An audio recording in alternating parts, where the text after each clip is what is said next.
under the night sky, trying to make me see your stars. But the dark gets lonely. Now I see violet, I can feel silence. And the dark's all that I see. When your stars have burnt out and your heart makes no sound, I'll find violet in your eyes. You'll always be my night sky.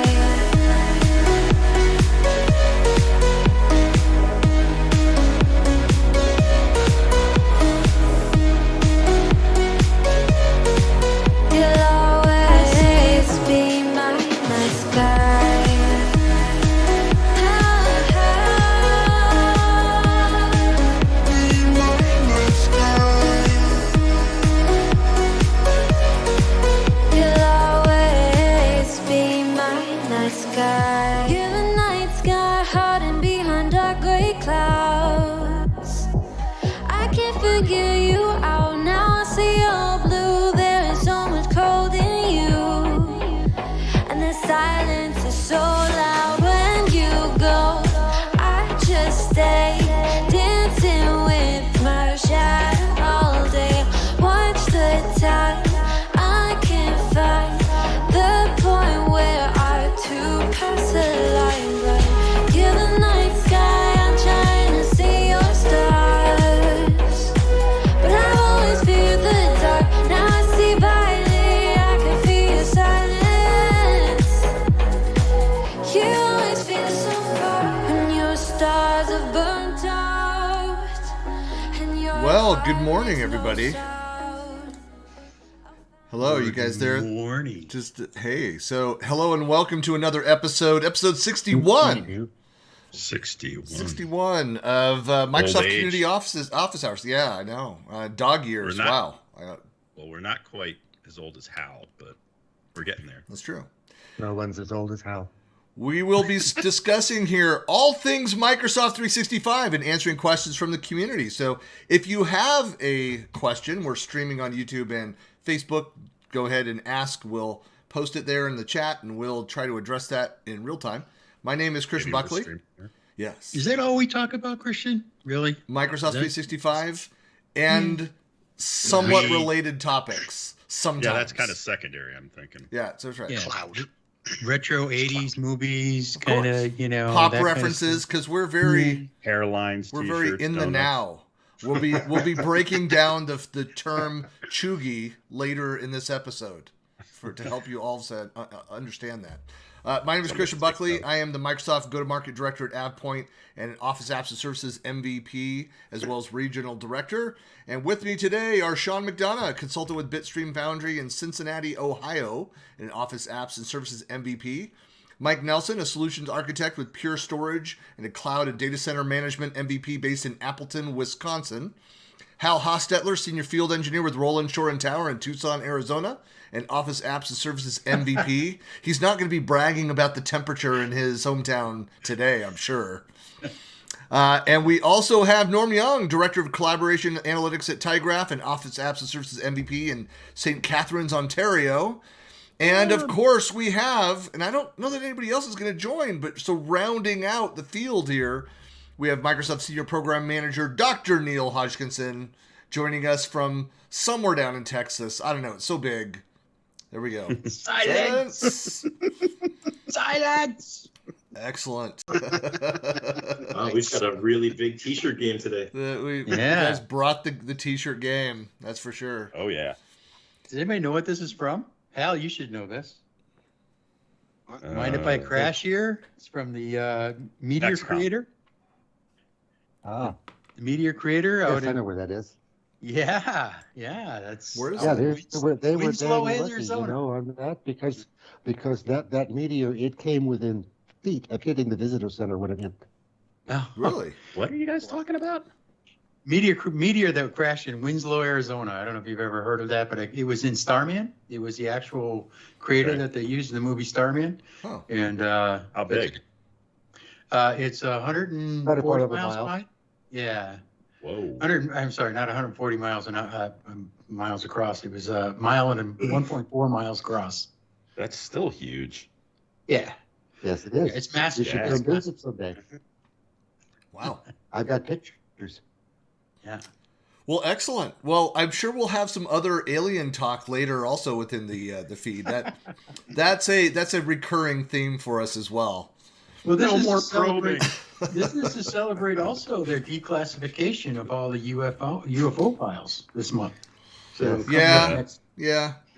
But there was Yeah. nothing new. There was nothing new. I was hoping that there'd be something else within there. So Looking for the smoking phaser, huh? yeah, basically all the huff and puff was for them to officially say we don't know what that stuff is. we don't know what it is. Yeah. Someone made a great point. Yeah, bro. Someone made a great point though about like, of course, if it were the U.S. government that's making some of these aircraft that are being captured, that they're going to want to test it against other U.S. systems first. We have the best radar, the best tracking in the world that we know of. They're going to want to track it against. They're wanting to test it against that. It's like, so we have no idea. I think that we are not alone. We are definitely not alone. Well, we're all right here, right now, Mike. So I don't feel alone. Yeah. Yep. I But mean, where is here? yeah. Yeah. I mean, you know, you have people that That's just, deep. you know, Yeah. could be sitting right in front of us. Any one of these guys on the screen right now, they could be an alien. They could be, you know, posing as a human being. Just Yeah. I think that's all of us, Mike. Yep. Well, I am very human fluid, so I sometimes I identify as from another planet. you identify with a lot of people. All right, let's jump. Well, let's any other events that are going on? I know we have the Microsoft 365 Collaboration Conference in person. It's a hybrid event. It's happening this week. It's going. In fact, Mark Rackley has I think he's doing a workshop today, and he's got one on Friday as well. But He might be doing a workshop if he actually got to work on it. yeah, His wife was even hassling him on Facebook. I know that was hilarious. Saw that. But that's Yeah, I going think on. Don Kirkham's doing a SP framework workshop as well, I think. Or if not a workshop, he's definitely doing some sessions. Very cool. Yep, that's a lot going. I'm gonna. Recently achieved MVP as well, Don. Yes, he Yes. did. I have interviewed him for my MVP Buzz Chat interview series already. So, yep, congrats to Don.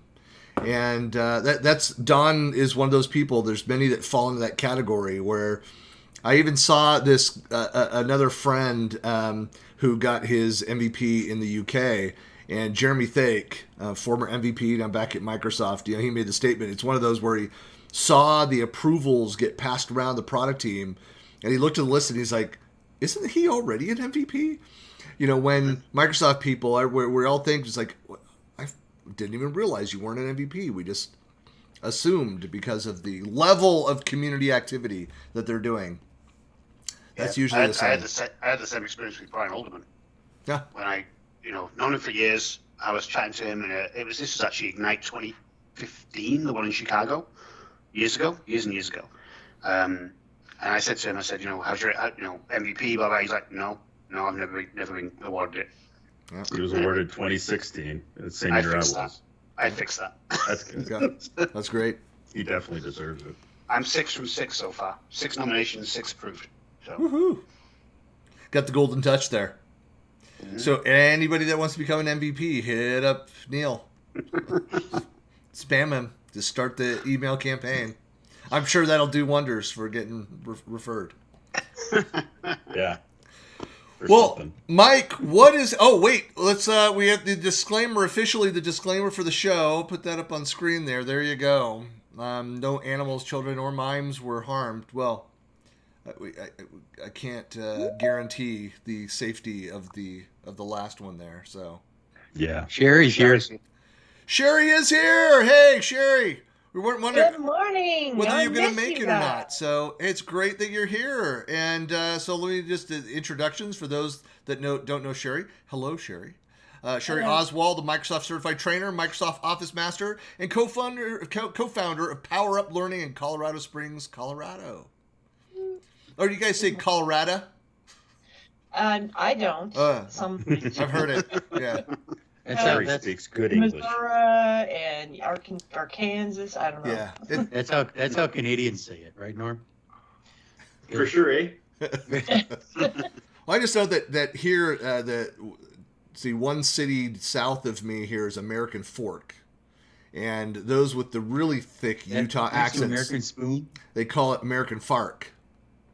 American. Oh, Yeah, What? That sounds Yeah. all kinds of wrong. yeah. A little. Yeah, Correct. really, I agree with you. So with that, Mike, what is happening in the wonderful world of Microsoft 365 Message Center updates? What the most important things, the only things that we should care about? Should I do the theme music? no, that's okay. Okay. Well, it's been 2 weeks, Christian. I know. I mean, there is so much that happened in 2 weeks. I mean, Microsoft, obviously, they just don't take holidays. They don't take breaks. You know, they just keep pushing and moving along. How dare they? Yeah. I was top breaks. All right. Starting out, we're going to go from the department of the 2-for-1 dealio.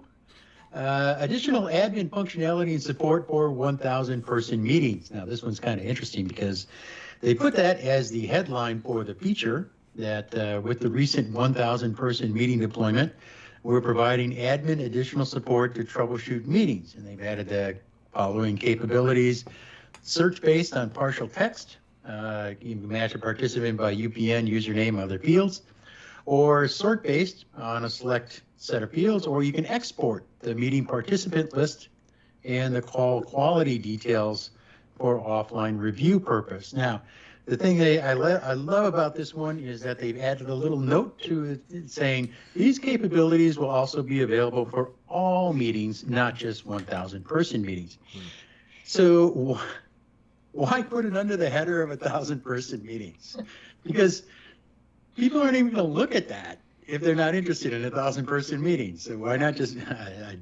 It doesn't make sense to me, but It's That's just me. blog fodder for all of Yeah. the MVPs, to go and get clickbait. excited. It's reverse clickbait. That's what department it should have been. It was Push reverse people away with the title and then reel them in with the goodness. Yeah, that's right. I regress. That department should have been reverse clickbait department. Yeah, All right. Sorry about that. All right. This one is coming from the Everyone Will Be Singing Kumbaya. Together mode extensibility. Creators can now build custom together mode scenes using the newly built Scene Studio. So I that's went to right this. for Yeah. use. Yep, and it's in the Microsoft Teams Developer Center. I went there this morning to check it out, and sure enough, Scene Studio was there for me.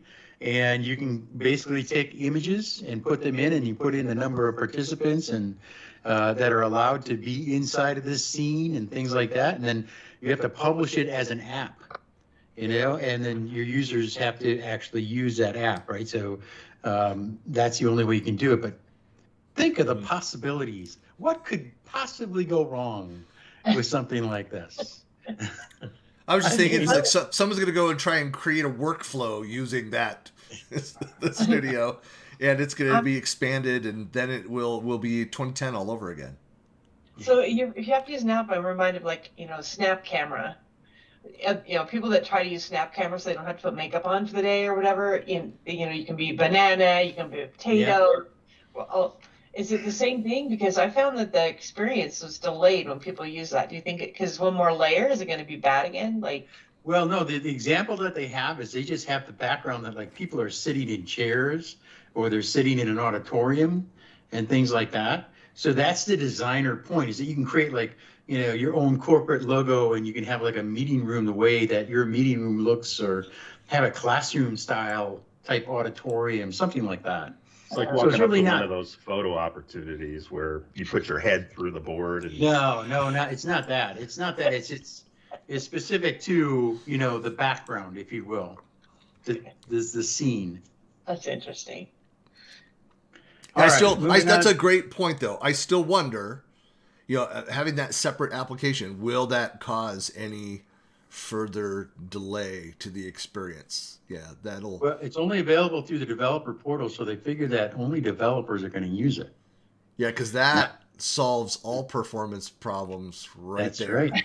And performance issues are never caused That's by right. developers. The one thing I didn't notice is that you can actually have moving backgrounds.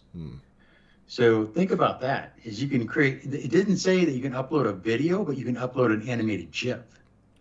So you could have something moving in the background during the whole together mode experience, and that could get kind of creepy. I love when that's done well. I think VESA with Microsoft used that in one of the SPFX calls, and just had this normal office background, and then suddenly you see him walk across his own background. Come in from the side, grab something off the desk, and walk back out. Yeah, that was hilarious. That's just motion sick waiting to happen. From someone who gets motion sick. Thank you so much. That's right. I'm just going to be able to go on. Stop the madness. Yeah, start my day with coffee and Dramamine now. I'm just gonna go capture like 60 seconds of running through a maze in Quake or some other game that 3D that point of view, have that in the background. There you go, retro or Wolfenstein. There you go. Wow. Wow, Wolfenstein. What a reference. Holy cow. Indeed. I'm old. All right, from the Department of Drowning in Columns, SharePoint folks. How many columns do you guys have when you open up and do a site configuration? Like oodles and boodles, and there's like, we'll go on forever. You don't. Well, how about some more? Oh. Yeah, so they're adding SharePoint in the SharePoint Admin Center. You can actually now add the created from column. Will show the apps that they were used to create the site.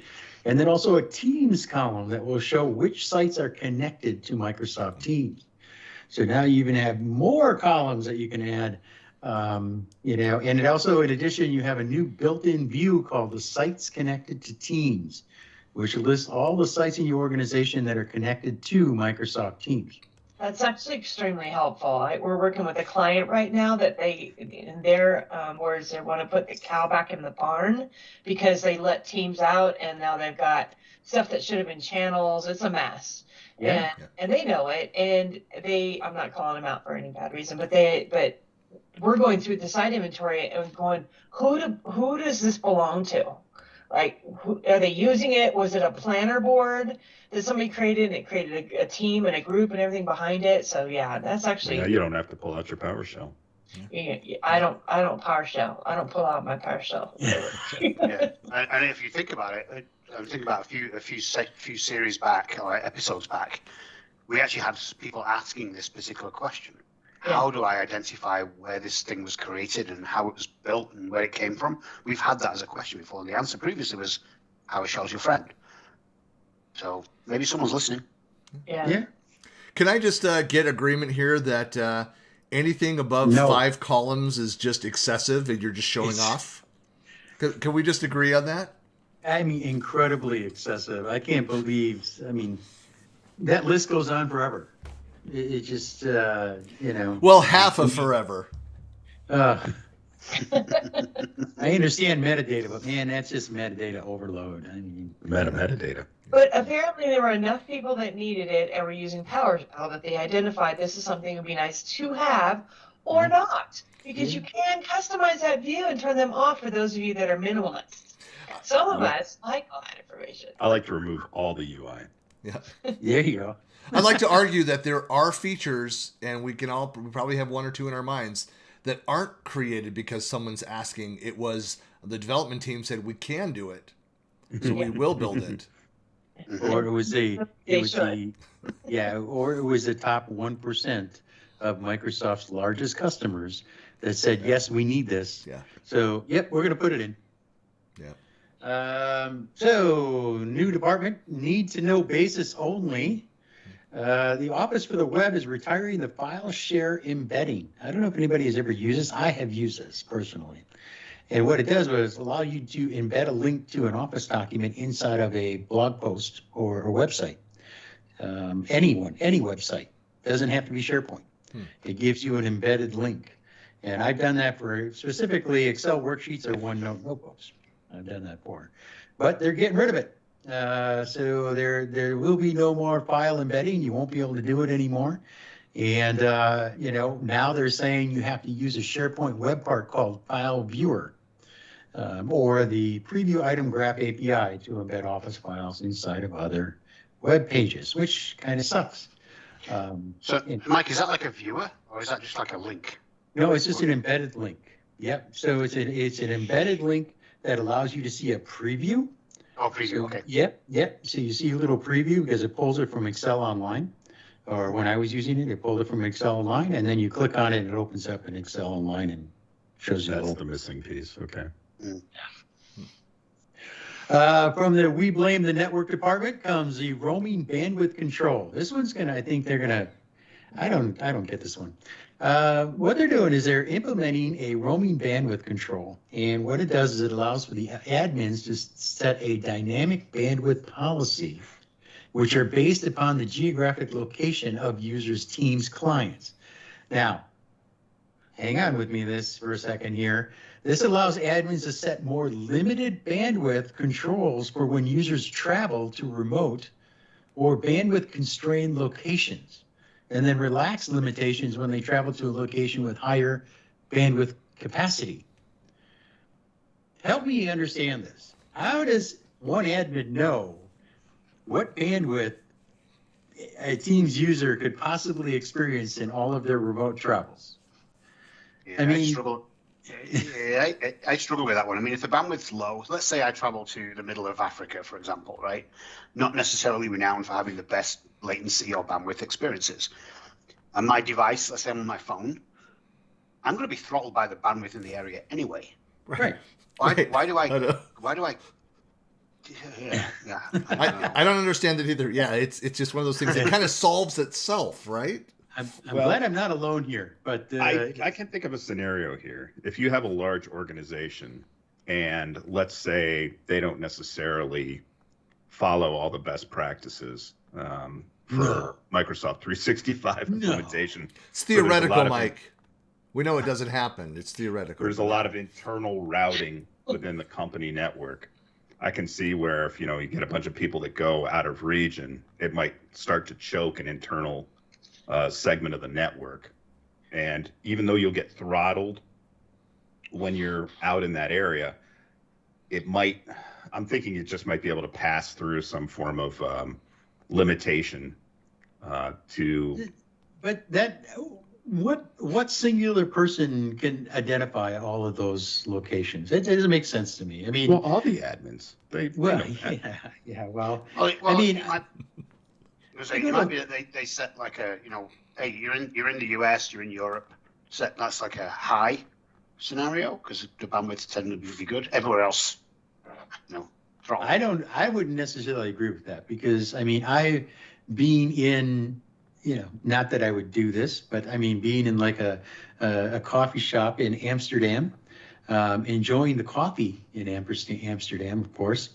I had a better bandwidth experience there than I did at my home in the U.S. I mean, you would believe how fast it was. It was incredibly fast. And You're locally egressing onto the Microsoft network at that point, though. yeah. So I mean, to throttle people, I mean, Yeah. you're acting like an ISP now, and But- that just bothers me. But I could see where it's the case if you have like around an event. Like I've been down in and to an event down in South Africa, for example, and horrible bandwidth and connectivity issues. I just expect if I'm on the road in South Africa, that I'm likely not going to be reading email except through my phone for most of the week.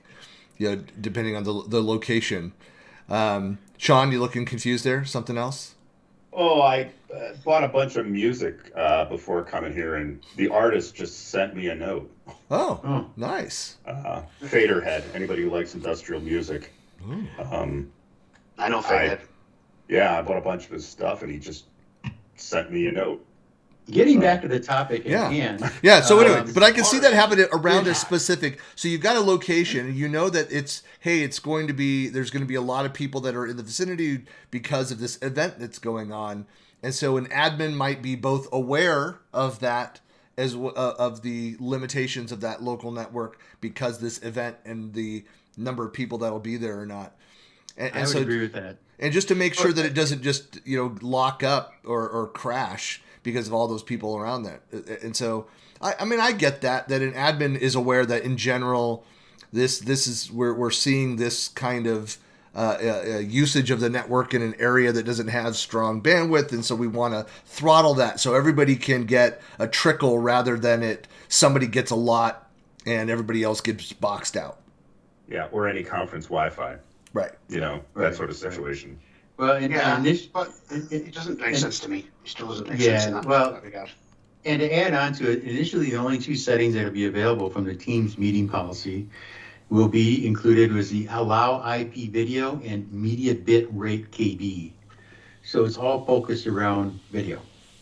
Nothing else. It's all focused around the video feed. So Well, a lot of folks who have problems with video with Teams, they just turn it off, right? I mean, you just turn off the video. Teams turns feed. it off for them. Yeah, throttles it down to just audio. Yeah.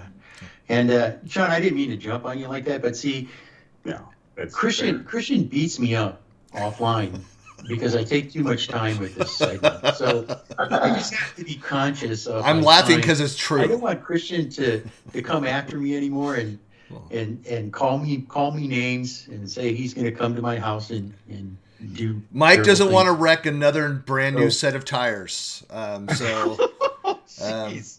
Yeah, I'm sorry, Mike. I answered.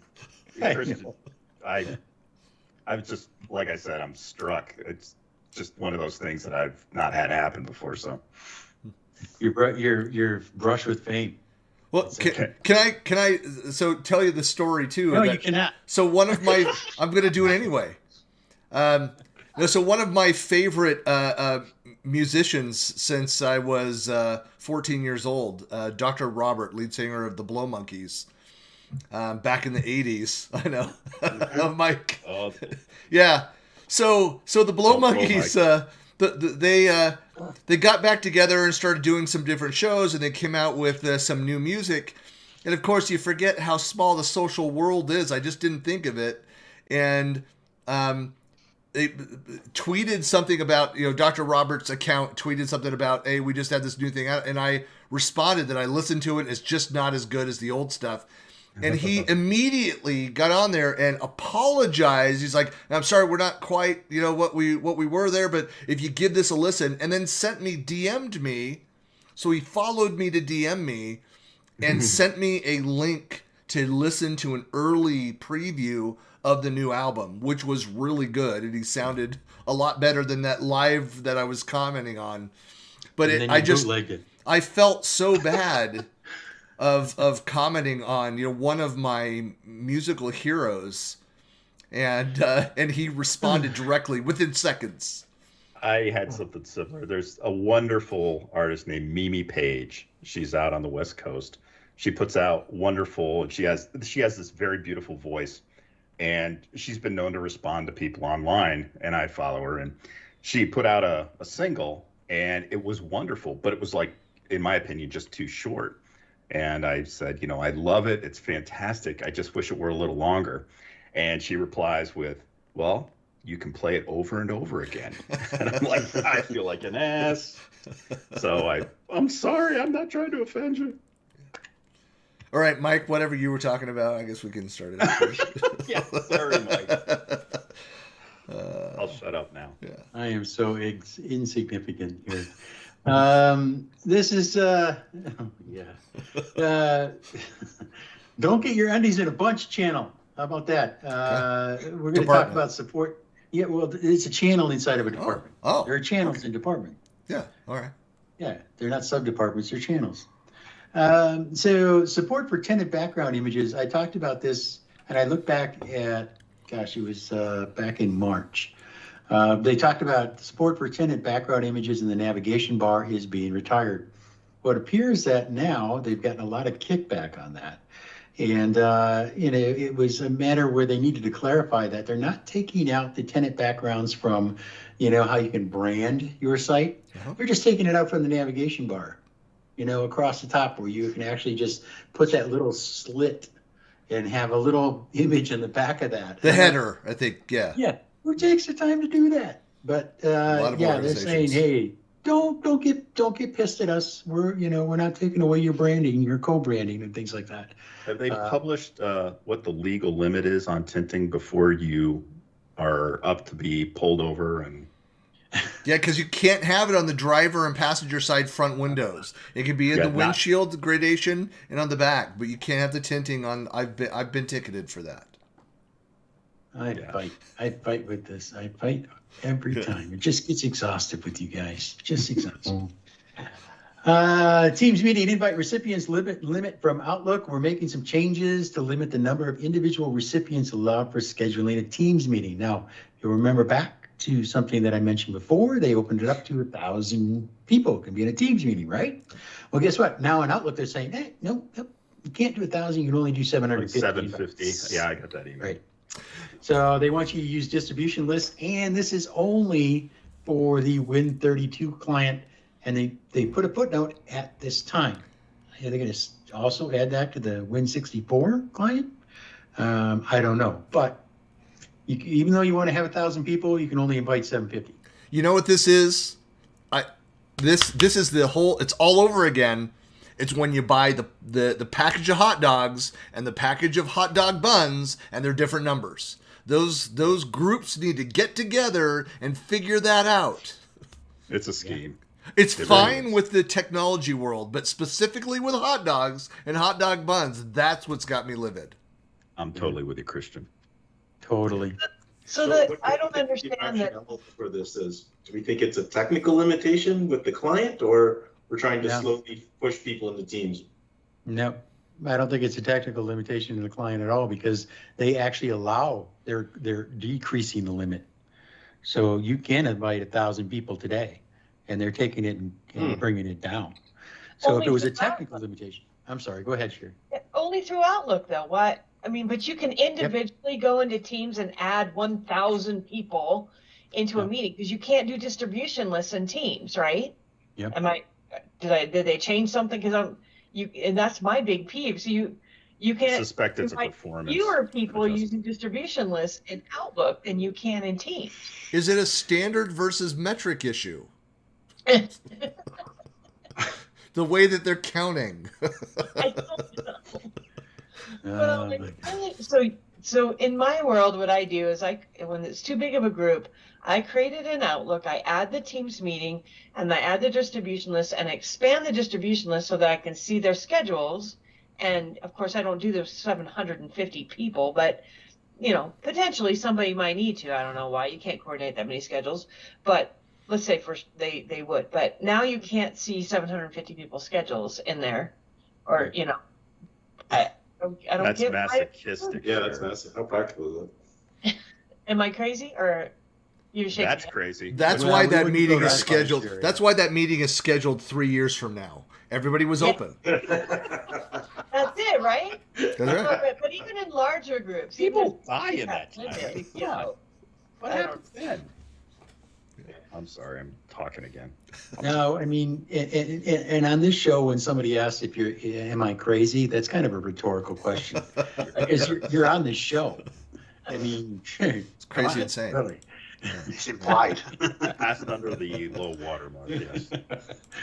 All right, let me get through this stuff here. Welcome to the 90s. Search across images with Microsoft Search. They're finally rolling out the ability to do image search in Microsoft Search. It's a new vertical that they're allowing, but I can't believe that they've never had this. So, welcome to what Google has been able to do for like 10, 20 years. Well, has that but been now- is that been there with paid, the additional paid, services? It's like I'm not sure if it's been with paid search. Don't know, but now now they're going to add it. But you have to add the vertical. It's not like it's automatic. You have to add it. Moving on to roadmaps. Just a couple of things from the roadmaps. This is kind of interesting while we're talking about things that should have been.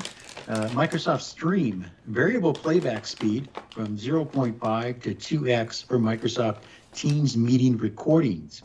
So did you know you could never actually speed up a Teams playback of a Teams meeting recording?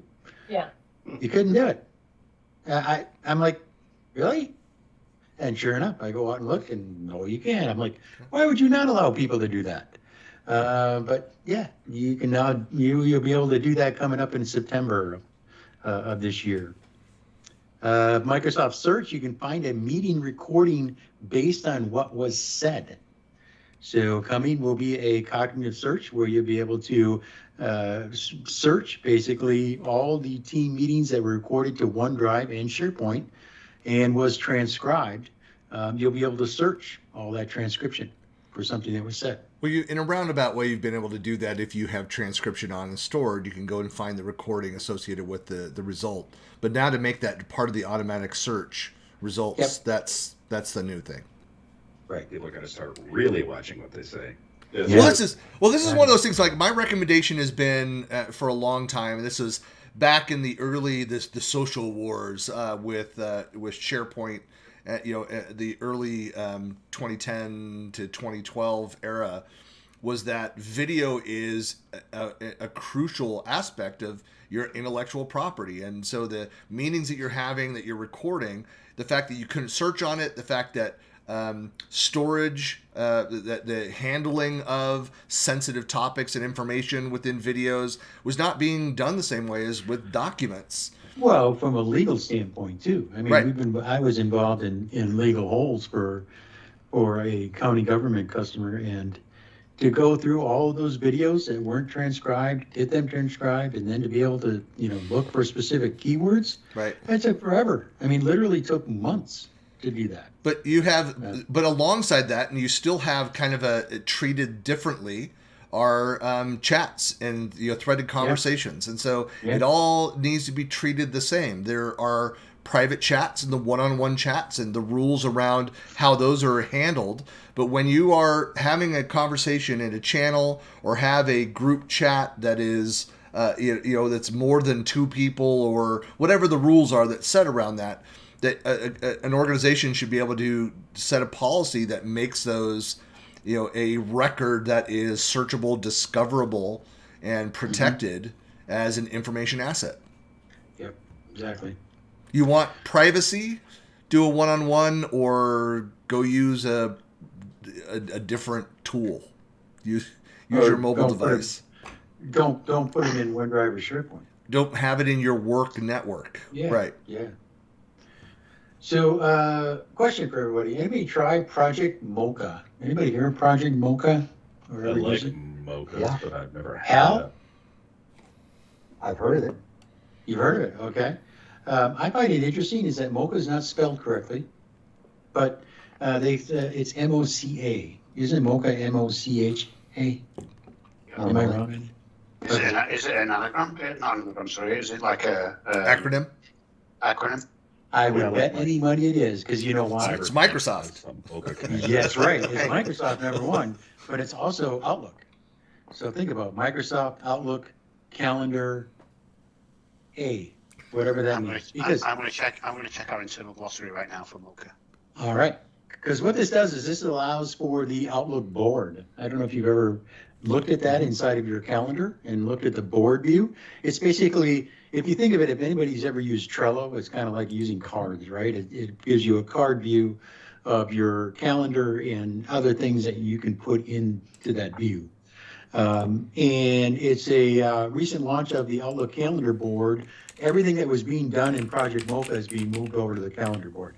So I just found it interesting. I went out and looked at it, and it's actually pretty useful. I actually like it, being able to have all those, cards on one screen to show you, not only your calendar view, but other things that are going on inside of your M365 tenant. So it's kind of cool. So Mocha is known as Monthly Office Client Acceleration. Very acceleration. Mhm. Wow, that's okay. I don't know. Multiple- There's a whole bunch of other stuff that I'm not going to repeat on this forum, but there's a bunch of stuff there. But it's designed to enable stickiness in Office Client. Yeah, sticking it. There you go. That makes Improve sense. improve the experience, basically. Yeah, that makes sense. That makes sense. I don't know how many people are going to use it. It's only available in Outlook Online. It's not available, in regular standard Outlook. It's only available in Outlook I am Online, now so- 100% Outlook Online user. So with the new I'm features not. and capabilities, I don't have the desktop app open at all. I've got the browser open the whole day. Yeah, I got a couple plugins that I have to use. Yeah, So I have that's what did it for me. There's enough of the feature set that moved over, and I'm just and a lot of the new stuff that was web only, and I made that decision. And yeah, there's still some misses, like my inability to drag an email over to my calendar and create a task that way. You still can't do that. I don't know why in the browser. That seems pretty fundamental. That's the only thing that I really miss right now. I made the switch like you did, Christian, last year, but I took it a step further. I don't just use the browser. I installed Outlook as a progressive web app. So if you're using the new Edge or Google Chrome, you go like settings and install as an app. So you get the full web experience, but you have the convenience of the application icon. So you don't get lost in the tabs. It still shows, it's still called out on your taskbar and start menu, and it's ever fresh. So it's pretty cool. I need to go do that. I just don't like the consumption of the. I mean, I've tried the Outlook in that app, and the CPU and memory consumption.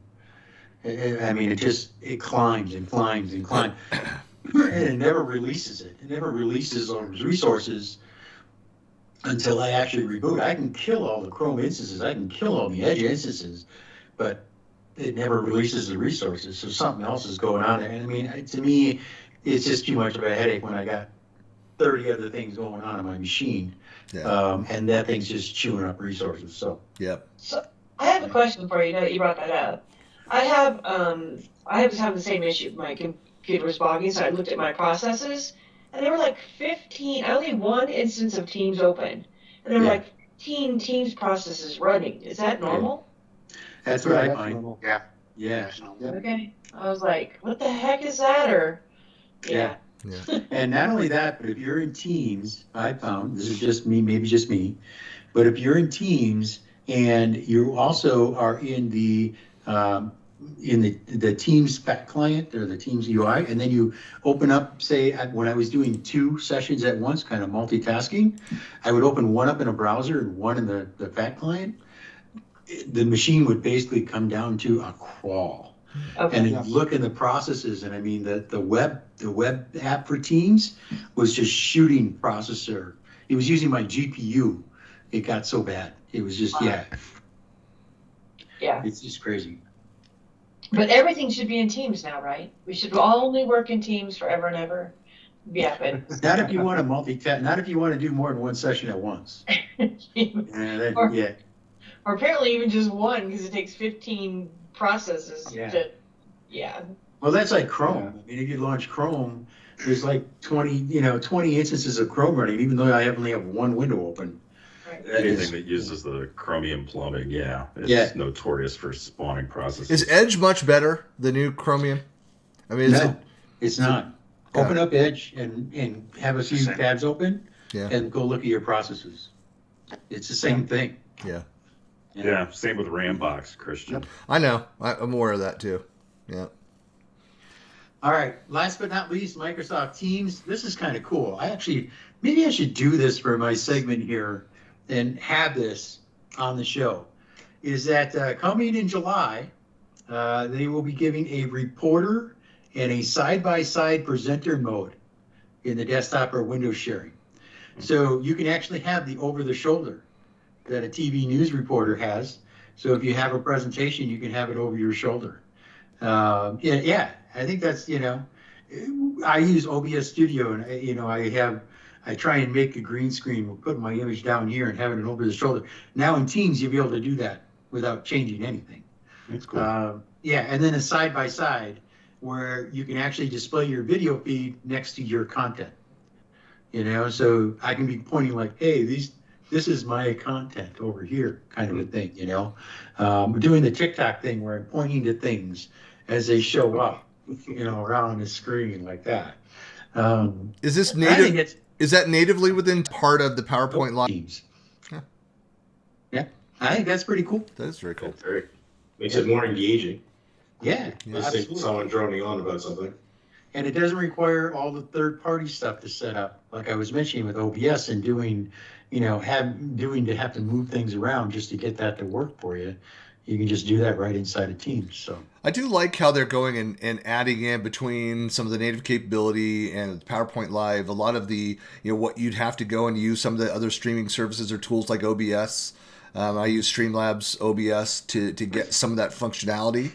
It's kind of like, MS Paint versus, the what's the standard, Illustrator or Photoshop. Photoshop, the different tools that are out there. Yeah. And between using, Paint and PowerPoint, that is my Photoshop, Illustrator, poor man solutions to that. But I can get 80% of what I need and, most of my small tasks done using Paint and PowerPoint for those design capabilities without paying for those licenses. Yeah, and I think this actually is not to overuse the term, but it actually gives Teams an edge over some of the competitors, because Zoom doesn't provide this. GoToMeeting doesn't provide this. WebEx doesn't provide this. So this actually, from a webinar or a meeting standpoint, not a collaboration tool standpoint, but from the competitors on the web meeting, it is a definite advantage. Yeah. Very cool. That is all I have. Back to you, Christian. Excellent. And again, once again, as I say every week, there is absolutely nothing else announced in Microsoft Message Center that is of any great import, because Disclaimer. if it were important, Disclaimer. Mike would have included it, but he didn't. So therefore, you don't need to go read any of the other updates. I have something to add. Okay. Based on Mike's announcement about search. Yeah. I don't know whether we announced this previously or whether anyone is aware of this, but the M365 search, the Microsoft search experience, we're now providing connectors overlapping into the Azure space. So the ability to crawl your Azure data stores, right? SQL managed instances, SQL IaaS, all of that kind of stuff, to be able to expose that in M365 now as well is new. That's coming down. That's basically imminent. And that's incredibly interesting, because search uses Azure Cognitive Services or Azure AI. So it's kind of a crossover already, number one. Number two, M365 is hosted in Azure. So it's actually a service inside of Azure, which makes kind of sense of what you're saying there, Neil, is that all of us should become one big happy family eventually, where, you can take those services and cross-pollinate between them. Yep. Yeah. With the introduction of it's been several years now, but the introduction of the Substrate and the new managed services in respect to search, it's a whole different ballgame compared to when we think about the classic. When Office 365 first hit the ground, it was basically SharePoint search, and that was it. It is a whole different ballgame today. So let me ask you a question: why are they not calling Microsoft Search Bing?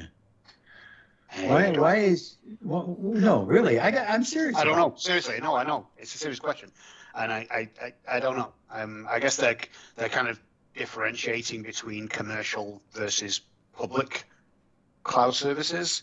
Bing's free, right? It's free to everybody, whereas Microsoft Search isn't. You have to have a license in it, and you have to be, a registered user of that service. So maybe that's it. I don't know the answer to that question. So they should have just called it Bing for Business like they did everything else. Then Well, you there are have Bing services inside of Azure. you have Bing for Business Pro, Bing for Business Enterprise, which is different. Bing E3, Bing E5, Bing E1. Yeah. All right. I was just always curious, because it's always been pushed every time that I've talked to Microsoft and it came down to search. It was always about, well, you should be using Bing. I'm like, why?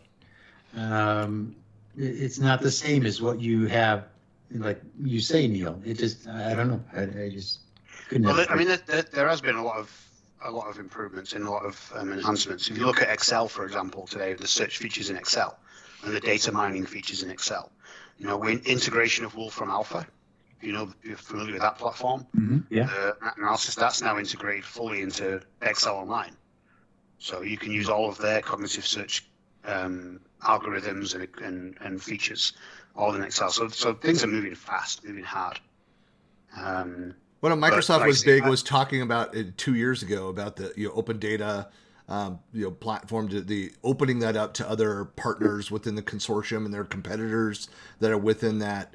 And so it's to see that more and more, to be able to go and have an easy connect into that data wherever it sits, and use your services across those and leverage this. It's that's where businesses are going, and a lot of businesses lost because of the lack of the native integration, and so anyway. Now it's all Graph API, so all that's available via the Graph API. Yep. So. Well, let's jump in the few handful of minutes we have left here. We've got 40 minutes. I blame Sean. I know. I blame Sean. I just give him Mike a hard time. Target. No, I don't move fast. It's great discussion. So let's kick things off with question number 1. Again, these are questions that are coming to us from various community pages inside of Facebook. Occasionally there's a question. I think there's one question here, which was from the unanswered questions out on the Microsoft Tech community. And so if anybody that's watching live, you can also post a question we'll try and get to here in the session.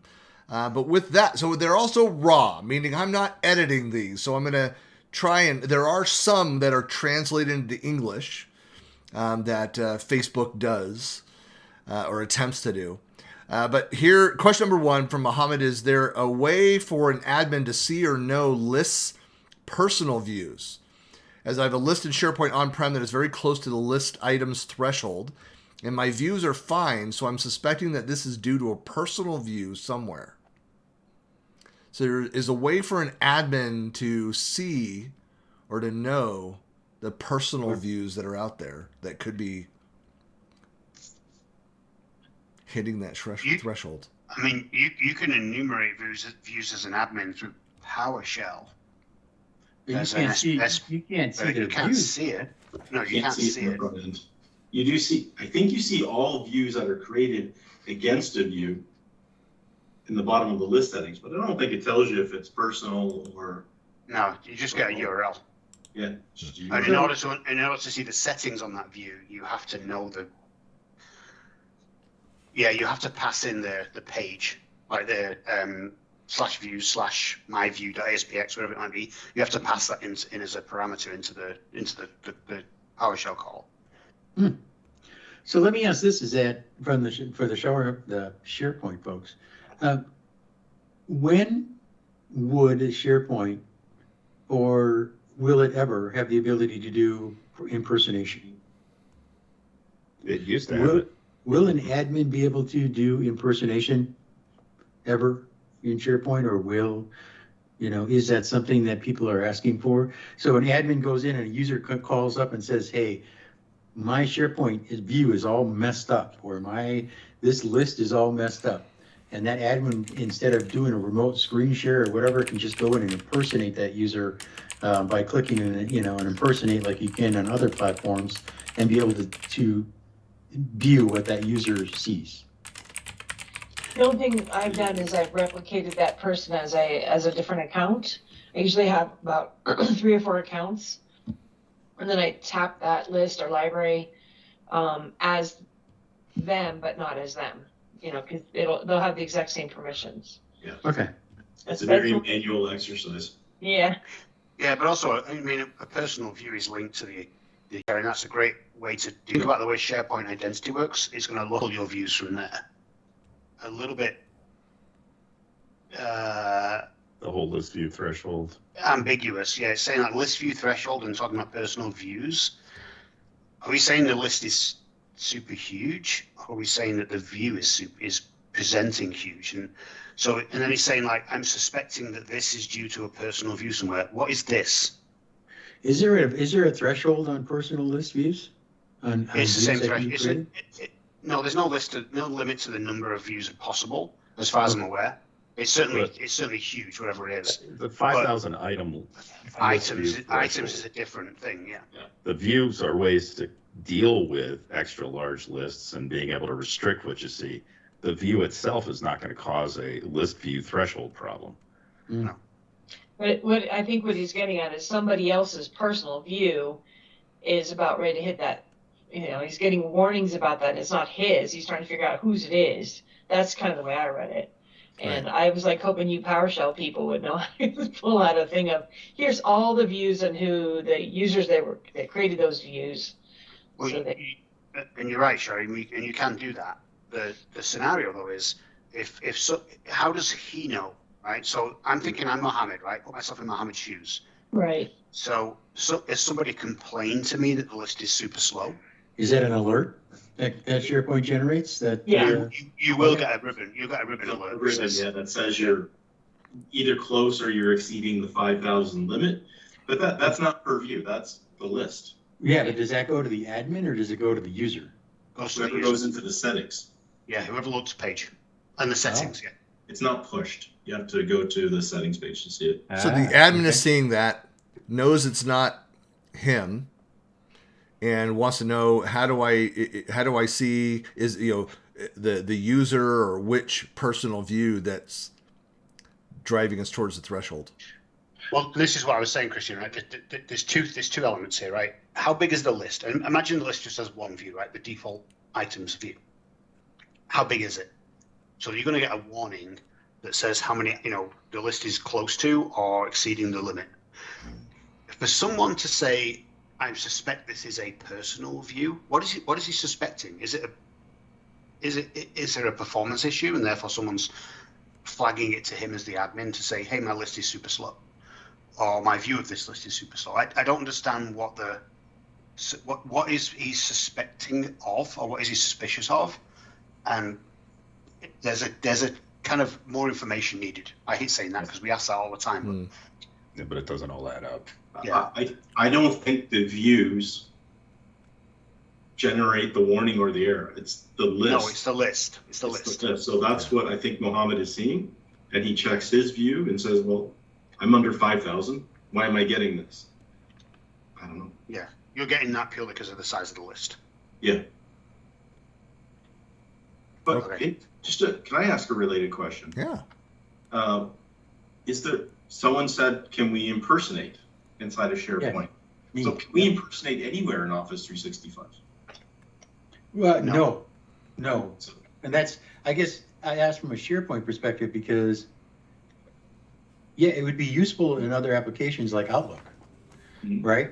But, and maybe things like Planner, and maybe things like, being able to, from an admin standpoint, being able to troubleshoot and assist users. great. Well, yeah, but it's also, I suppose it's a security hole, right? Let's say Oh, I absolutely. was the admin, and But they would have I'm to, going to pretend to be you today. they would have to allow permission. They would have to, Right. they would have to grant. So it would be a grant process, obviously. Mhm. But yeah, I mean, then you're not asking for someone like, hey, give me your username and password so I can log in as you, so I can see what Exactly. you're doing. Yeah. Yeah. I think I'll put that in the user voice. All right. Question number 2. Puron says, new to Windows Azure. What are a few of the key quality metrics for Azure VMs and VDIs that can be baselined and measured over a period of time? Yeah, Just about everything that from a physical aspect. yeah, no different from on-prem. The only thing you can't do is, what you would do at the hardware level, what you would do at the level of looking at temperatures and things like that, of bare metal hardware. But everything else, network-wise, bandwidth-wise, the four core RAM, CPU, ISK. network, and yeah. So all of that stuff is things that you should be looking at from a baseline perspective. And I will say this, is that, inside of Azure Monitor, there is a way to actually initiate a baseline against a virtual machine inside of Monitor. So you need to go and investigate that. I'll look up the link, but they added that to the Monitor, and it comes out as a Monitor feeds into Azure Advisor. Azure Advisor will tell you from a performance perspective, you should be looking at this on your VM. Yeah, and from the VDI standpoint as well, obviously VDIs are literally just pools of virtual machines. A lot depends on whether you're using shared sessions or kind of personal sessions. Also depends which VDI solution you're using. You know, Azure supports, we have a native Windows Virtual Desktop in Azure, but you can also, there are other solutions out there as well. So, but fundamentally, as Mike was saying, the measurements are all the same. Right, the core measurements of you know, CPU, memory, disk, network, those are the things. Those make everything. All right. Question number 3 from Patrick. How can I make certain folders in my document library invisible to certain users in SharePoint Online? Permissions. Make sure you vote for our new user voice submission on impersonation. I think Norm's liking my idea here. It's gonna be a tough sell with compliant customers, but Yeah, I know. that's a great idea. I think I would go with what Sherry said originally. Replicate user permissions with test account. Confirm. Well, I think what they're asking is they want certain people to see folders and other people not to, which is bad. Folder permissions has always been bad. If it's really that different, then they need to have a different document library, in my opinion. But my concern is that they're trying to secure folders that are probably tied to Teams. That's another thing, right? Another thing. Yeah. So I mean, it's like, what is this scenario? It's kind of hard to answer that with that much information. But what's the business requirement behind that? Yeah. And if it's Teams linked, private channels is probably your answer. Yeah. Oh, that's very broad. Very broad response. I mean, I put a link in the chat basically saying folder permissions are bad, but if you had to, that's how you would do it. So, anybody else have good opinions about folder permissions? There's a time and a place for them. Yeah, I've found that they fail more often than not. It does, for some reason, it doesn't stick. So. Well, the problem is if you think of the folder as actually like a folder, it's intended to mimic file system behavior, but folders are list items just like other list items in SharePoint. So. Yeah, exactly. All right. Question number 4 from Martin. Got next two are a little bit longer. Martin says, "Hi, can anyone advise me on the best way to set up a search that only returns results from a specified SharePoint list? I do not want to use the full site global search tool at the top of the site, as this returns all results from the whole site. I have a number of lists but need a different search function for each list." Hopefully you have an answer.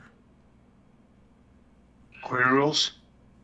Yeah, result sources. Result sources and query rules. Assuming he's using classic. Now, if it's modern, things kind of, their parity is not there yet between modern and classic search. This is a situation where the documentation will suggest classic search because you have greater control over, well, you actually have result sources and query rules and other things available to you.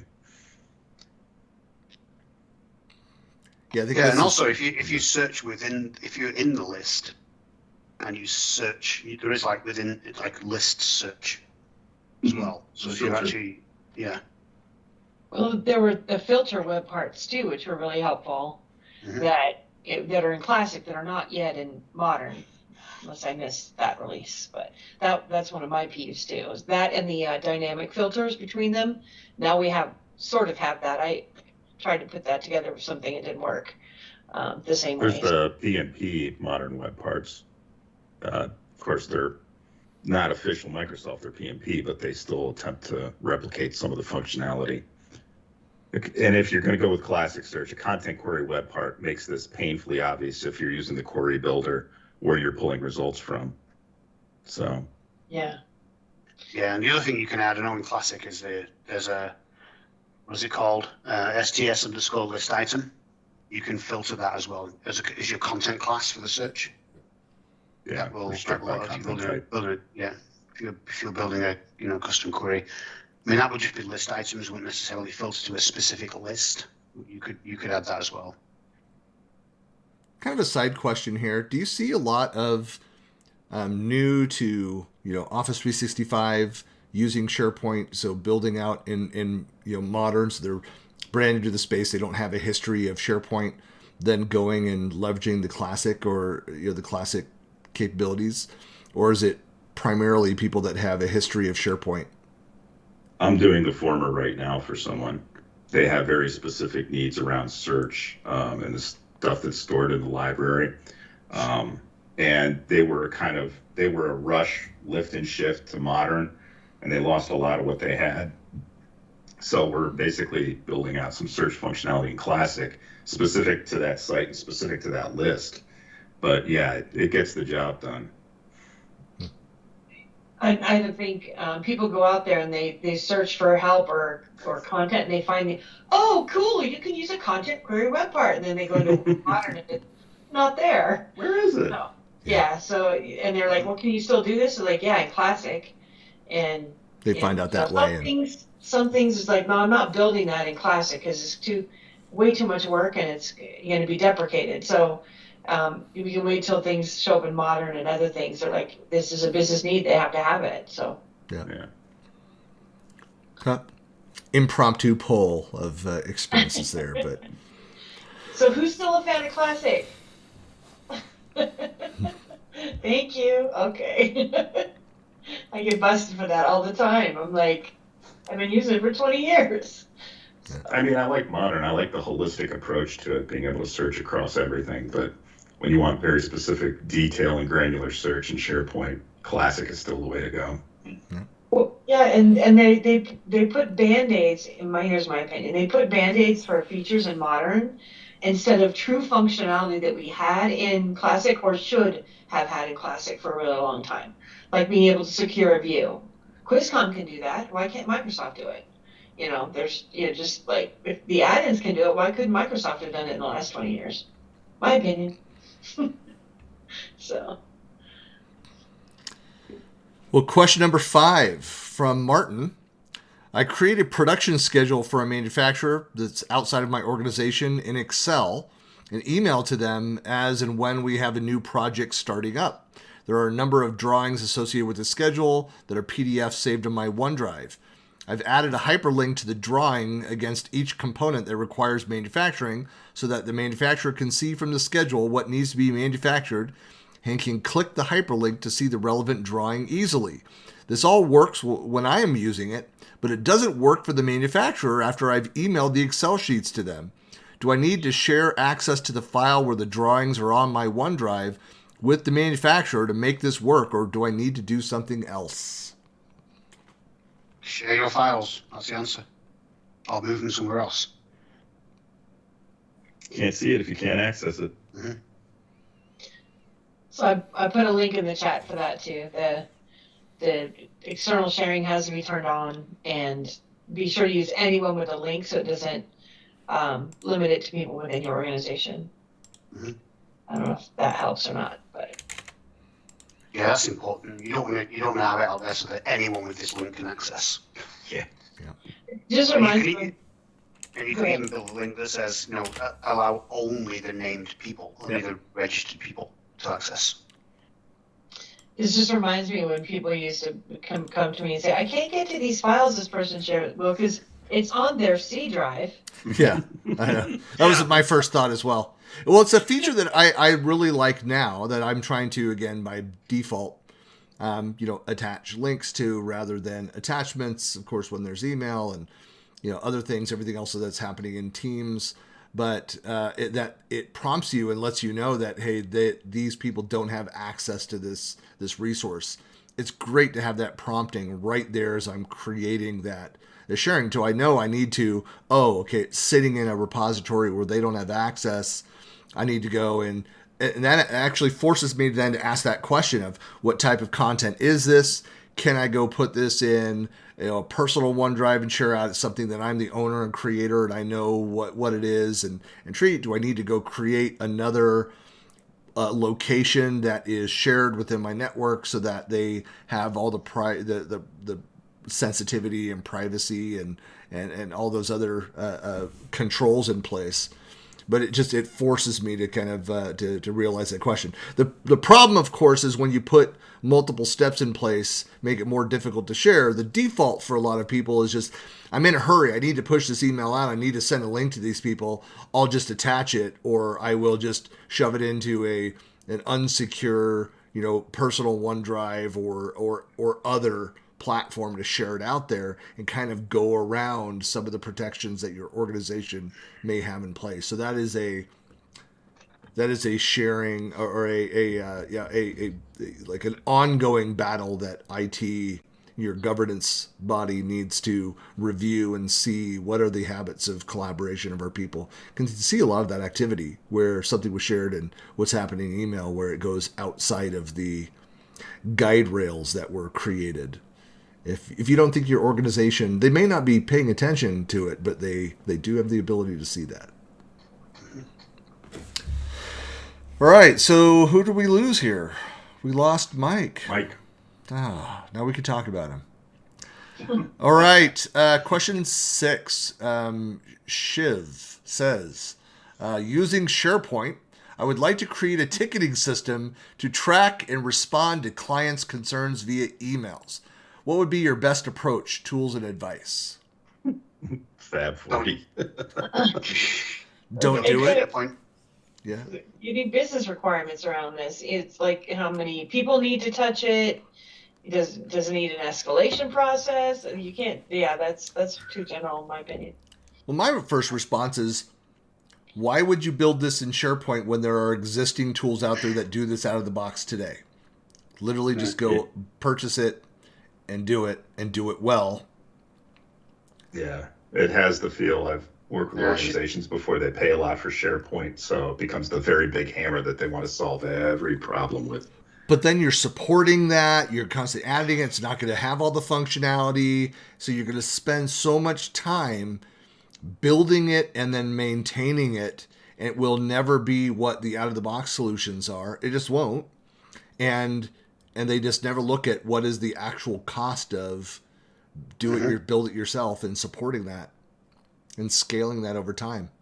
Low hanging fruit, they could build an issues list and attach a Microsoft form to it for them to submit and then respond, and attach it to a team so more than one person can access it. I mean, but if that meets their need, great. If not, again, what are their business requirements? Right. Yeah. Yep. It might meet their need right now, but the trajectory, everybody knows, it grows from there. The first test is the first production release. But yeah, exactly. Especially if it's a smaller organization and you don't have the funds to go and buy all these other tools that are out there. Sure, but is 60% functionality with the out-of-the-box capabilities? I just stay away from custom building anything. With the out-of-the-box capabilities, is 60% of the functionality good enough until you can afford to do that, or till your organization is mature enough to know that you need to have that more advanced solution. Well, and then be able to justify the additional cost. Right. Yeah. Yeah. So It's never cheaper to build it yourself. Question 7 from Abdul Kadir. A manager creates a team and adds another owner to it. When the owner he added creates the private channel, as far as I've tried, the admin can't see the created private channel. How can he do the seeing process? How can he see it? That's one that was translated into English. So manager creates a team and adds another owner, but the owner then creates a private channel and the manager can't see it. too many cooks in the kitchen. Well, that's the visibility of the private channel. Like you have to be an owner or a member to be able to see it. So the admin can go back and see that there are channels that are created. You just can't see inside them. Correct. You have to be made an owner of that or a member to be able to see that. So grant permission. Yeah, that's kind of how it's designed. So depending on what they're trying to do, this would be the need more information if there's something else that they're trying to do other than see what's happening with the private channel. Okay. Question number 8. Ashvin says, I'm having a dumb moment with my 365 business premium account config and getting rid of the .onmicrosoft.com domain. I've tried changing the domain as a global admin in the admin page and verified and set my simplified website domain as default and also set the alias to a simplified domain as per my GoDaddy domain. But it refuses to have my email accepted with the simplified domain. What am I doing wrong? MX, yeah, MX records, SPF records, all that stuff. Yeah. Somebody put a link in though. I Yep. put a link in the chat for that. Yeah, I just did that. I changed my hosting service because my other host was making me mad. And what I realized that you have to change the DNS records on the host, not at the registrar. And our email got killed for about 24 hours because I figured it out. Yeah, duh. Yeah, I was Always trying to comes down to DNS on the network. remember the steps. Yeah, and to your point, because I mean, the last time I did this, it was a few years back. I was trying to remember that, and ran the same issue. Just you've got 2 locations to look at. Let's see. Question number 9. Carl, I have an issue trying to connect or send a message to someone external to my network using Teams. I have found his email and added him as a contact, but he can't see my messages. He has also done the same thing, and I can't see his messages. Is there a setting or something I need to turn on or off to make this work?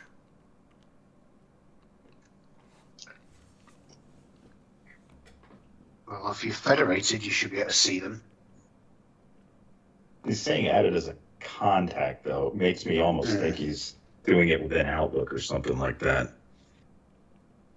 No, you can add contacts to Teams, and I have the same problem working with people from Microsoft because I have a Microsoft account, but I have to log in as them. But somehow in our interaction during meetings, we've had chat where I've invited them to a Teams meeting, and now they're in my history. But until I did that, I couldn't just pick them out of the chat list because they're not in my org. But I was hoping somebody had a good answer for this one because I have the same problem. So. Yeah, I can't. I don't know. I mean, from Microsoft, we just switched our Teams to Open Federation, which means we basically allow any connectivity to anyone else. I don't know if there's. I don't know. I'm not overly familiar with the Teams admin center, so I don't know if there's a setting there you can change. But I can ping anyone in Teams, even people I've never spoken to before. I just throw their email address in, and it works. See, and I tried to do that, just inviting somebody else to a meeting, and it's like we can't, it Can't says, see it. Can't find it. Invite them by email. I type an email like person not found. So I should be able to throw anybody in there, right? Theoretically. I think it might depend on your admin center settings, though. Certainly for me, and we at Microsoft, we're basically wide open in terms of connecting to anybody. But I guess there could be scenarios though where someone I try to connect to doesn't have the same openness, should we say, or has a higher restriction on their connectivity, and therefore they won't allow me. But mostly I get emails all the time. I work with partners all the time, and I just throw their email address into Teams and I can connect instantly. Yeah, like we're federated with, so our add point with Microsoft, and so I can add any Microsoft persons in it. We'll add them in and find that. But we have then controls externally. It's not just open to anyone. So I've gone in and added them in to Teams or into my Outlook and wait for that sync to happen to be able to add them. So I've done that onesie twosie. Collab Talk for my other tenant, it's wide open as well, so I can just add an email and invite anybody. So, yeah, it depends on your settings. So I know that AppPoint controls that, that process. So it makes it very manual for collaborating with anybody. But that's also a request you can make if we have a partnership or something where we can go have other domains that are trusted domains added so that it becomes, easy to add anybody else with companies that we're working closely with. All right, question number 10 in our 10-minute mark here left. Andrew says, Hi all, I've been asked to design an environment for a client. Most of it is clear, however, I'm not so much a developer as I'm an infrastructure guy. I'm trying to determine how to pin it all together. We need regional HA across a scalable container-based app. Now I see we have container instances. Then there is front door with app services. So this is an Azure issue. I see there is also AKS virtual nodes for on-demand scalability. What I can't seem to easily determine is if front door would be used with AKS and container instances, or is it even required? Is there a better option? And then do I need to have the app service layer in front of the containers and cubes? Are there better options? I just put a link in the chat window to Phil Gibson's GitHub location. He's a bit of a star when it comes to Kubernetes, and he's added something in there for front door as well. I mean, front door is never a requirement, but it does have benefits depending on what you're building behind it. I too, Sherry, was lost at ha. I read that as somebody yelling ha. I was like, after that, all I saw was wah wah wah wah. I don't understand anything what he said. I'm glad y'all do. Thank you, Neil. Okay, he might also. I'm gonna throw this out there as an unashamed plug. This is a classic Azure Fast Track engagement. App services, Kubernetes, depending on what they want to do with AKS or any other kind of container platform. We get involved in this all the time, so you should consider that as an option. Yeah, that's something I've been prompted on just from the services side. And I don't know if it's part of premium services, but basically an offer to go in and review and help optimize my setup for my environments. And it's not something that I've done because I have friends that do it for a living, and I ask them questions, and then they complain to me that I'm asking them a lot of questions that they usually charge people for. And then I pull some, I don't know, dirty history that I have on that person and threaten them, and then we move forward and everything's okay. Jeez, I hope we never get to that. I'm kidding. I'm kidding. Extortion 101. It's one of the benefits of being a non-drinker and going to a lot of events and having video and photographs. Oh Lord, I'm kidding. I'll just say that one, and this person knows who they are, for that adventure that we had driving north of Vegas after SharePoint conference and going up to Area 51, and some video and pictures were taken along the way that were just hilarious, but they have asked that they never be surfaced. I still have them, but they've never been surfaced. Evidence waiting in the wings. Yeah. I'm happy because I know that wasn't me. Yeah, it was not you. And we all know who they are. So, yeah. We can have the conversation offline afterwards, you know. Yeah. So to close question 10, check out that link I just posted in the chat window. And if they're really interested in an engagement, Fast Track is completely free. I know it's an unashamed plug, but we'll this is kind of a definite scenario where we help. Yeah. And we know the quality of free. Hey, super high. Yeah. You got me. You get me, right? That's right. Come on. Of course. There you go. All right. Question 11 from Masume. I want to delete a chat in Teams from a year ago. I can't leave. It says the administrator can't leave the chat. So I can't leave and I can't delete or disable it. Can anyone help?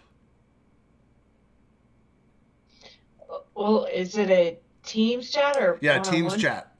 Sounds like So they Teams. but if it's a one-on-one chat, they can just hide it. There's a hide option if they can't leave. I don't know. But if it's in a team, then they'd have to leave the team, right? Yeah, I'll delete the Right. team. But the team might have other Right. artifacts Yeah. in there they need to keep. Right. Well, my other thought too is if it's a one-on-one chat and you've deleted it, which you can, but if the other person is still engaged and they continue it, you're right back in it. It comes back to you. I can't remember if all the history is still there, but again, it's still an open exchange that happens between those two people, because in a private chat, that record is held on both sides. So, yep. Just like if you delete an email, it doesn't delete everybody else's email that was part of that. Correct. Yeah. Because chats are exchanged, so it's exactly the same thing. Yep. Right. All right, this might be our last question here. Number 12, Sridev says, I've transferred my mail server from G Suite to Microsoft 365. Congratulations, Sridev. But my domain is currently staying with Google. I want to shift my domain to Microsoft. Can anyone please suggest a process and cost involvement? Cost is 0, and the process I just put in the chat window.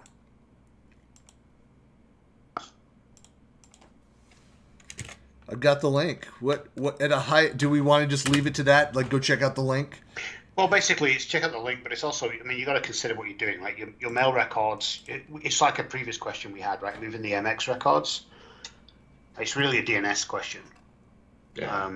There are a Is variety what of it DNS comes down records. Do they want Teams? Do they want that sort of record over at Microsoft? They want to stay with G Suite? Is it just mail? Is there a website involved? That kind of stuff. All right, I think we could squeeze in 2 more quick questions, and I'm sad that Mike is not here for this one. Ashley asked, number 13, has anyone had issues with their calls dropping in Teams? Our phone will ring 2 to 3 times, and then the calls disconnect. It doesn't happen every time, but today it happened about 5 times between a couple colleagues. All I can put my hand in there too. Like, I've had it. yeah. Yep, I have that randomly. I'm going to assign that as homework to Mike to handle all of our telephony. Like, he's our go-to person. When he's not here, he is our go-to person for telephony questions. And all right, so really, truly the last question we're going to be able to handle here. Sridev is back with another great question. Can anyone please help? Every time I sign in by selecting skip for now, so skipping MFA, how can I disable MFA permanently? It's not skipping Your admin MFA. can do that. Number 1, why would you do that? Number 2, Really? that's an admin control. Yeah, typically that skip for now is just ensuring you have ways to recover or change your own password. MFA, if it's truly MFA and he's trying to avoid a second factor of authentication, he's not going to be able to do it. Yeah. But yeah, it's set up at the admin level. It's like when I put my debit card into the machine at Lowe's and it says, enter your PIN or skip. It's that kind of scenario, right? Like, no. Debit credit. Yep. There's a reason I don't sign any of my cards. Yep. Someone get. I put ask for ID. That's what reason. I put too. That's what I was given that advice when I got my my first bank card was actually But I had somebody at the post office refused to take my credit card because she goes, by signing the back of the credit card, you accept responsibility for the charges you make for it. It's like, no, honey, that's when I signed the agreement for the credit card, not the actual card itself. And she and I went back and forth. I was like, fine, you don't need my money then, but I'm not signing the card. Right. Or give me a pencil so I can wipe it right back off. It's like, You're handing him your signature. That's ridiculous. Yeah, I ran into that wall one time where somebody said the same thing, and thankfully there was I can't remember where it was, the store. There was another teller there that walked over and said, no, actually, because I said see driver's license or something like that, and so I had my ID right there, which has your signature on there, and was able to prove this is me. So if you've got another Sometimes form of people ID, can't see the forest through the trees. I mean, you have to have that other form of ID that does have a signature, but it's fancier. It's more formal when it's embossed, when it's under the plastic skin. So yeah, but now you just stick it in. They don't even ask for your ID. You just anybody could use a credit card. Yeah, they got the new Discover card I got. I can just hold it up to I guess it's a near field reader or whatever it is. Just one step away from the chip in the palm, Sean. It's coming. It's happening. I know. Well, thank you. I want mine in my forehead, so I can go. Yeah. The barcode, the QR code on your forehead. Well, thank you everybody for participating. I know we wrapped up. We're out of time here. So want to thank Mike for showing up. Sherry, thanks for joining in. We were wondering if this was going to, we were going to have another face here. So it was great to see everybody. You'll be able to jump to exactly the topics, and it's sad that Mike went so long. Incredibly rude to have gone so long with the message center updates. He should just assume that we're going to chat in between. He should plan for that. You'd think. We're gonna egg him on the whole time. Now he's going to yell at me offline. Yes, he will. So anyway, well, thanks a lot, and we'll see everybody next time. Thank Bye. you all. Bye. Haven't shown me how to live again. Now I'm falling, and I can't see the ground. Can we stop this gravity? It keeps bringing me down.